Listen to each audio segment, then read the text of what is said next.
সুন্দরবন এশিয়ার সবথেকে বড় ম্যানগ্রোভ বন।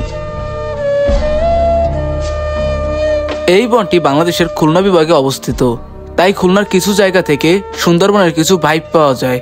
যেমন আমি আজকে যেই জায়গায় এসেছি, এখান থেকে সুন্দরবনের কিছুটা আভাসও পাবেন, কারণ এখান থেকে 50 থেকে 60 কিলোমিটার দূরেই সুন্দরবন অবস্থিত।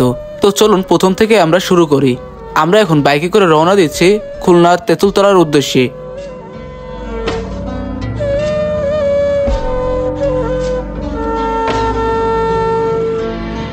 আমরা এখন যেই জায়গাটি যাচ্ছি এইটা কিন্তু খুলনা শহর থেকে অনেকটা দূরেই অবস্থিত।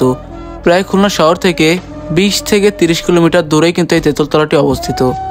আর এখান থেকে আপনারা সুন্দরবনের কিছু গাছপালা এবং বনও দেখতে পারবেন। তো আমি আজকে কিন্তু এই ভিডিওতে আপনাদেরকে সম্পূর্ণভাবেই দেখাবো। এইখান থেকে একদম সরাসরি সুন্দরবনে যেসব লঞ্চ বা জাহাজ যায় সেগুলো কিন্তু দেখা যায়, কারণ এখান থেকে সামান্য কিছু দূরেই সুন্দরবন অবস্থিত। আমি যদি আপনাদেরকে নদীর পাশ থেকে দেখাতে পারতাম তাহলে অবশ্যই সুন্দরবনের কিছু বন জঙ্গলও দেখাতে পারতাম, কারণ খুলনার এইখানে অনেক বৃষ্টিপাতের কারণে এখানে পানিতে ভরে যাওয়ার কারণে আমরা একদম নদীর পাশে যেতে পারতেছি না।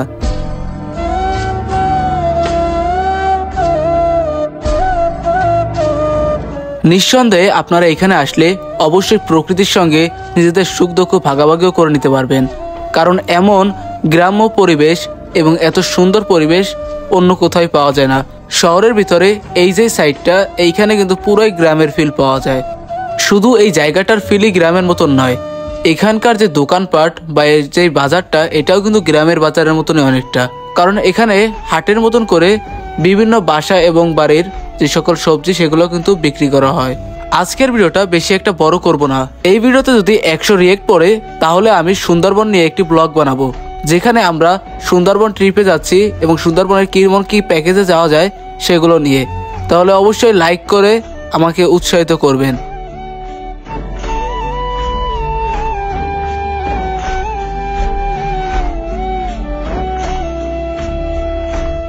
আপনারা কখনো এখানে আসলে রাস্তার পাশ থেকে যে সকল ছোট ছোট খাল আছে সেগুলো থেকে খেয়াল করলে হুবাহু সুন্দরবনের ভিতরে যেমন খাল আছে ওইরকমটাই লাগবে।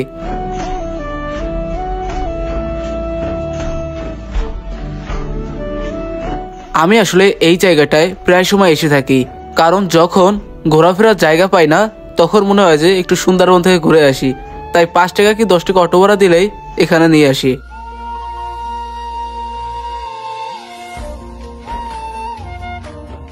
আমরা যখন পথ অতিক্রম করতেছিলাম তখন কিন্তু চারপাশের গাছপালাগুলো আমাদের পিছনে চলে যাচ্ছিল এবং সুন্দর সুন্দর কিছু দৃশ্য আমাদের চোখে পড়তেছিল, কারণ আবহাওয়ার সাথে প্রকৃতির একটি সামঞ্জস্যতা সৃষ্টি হয়েছিল।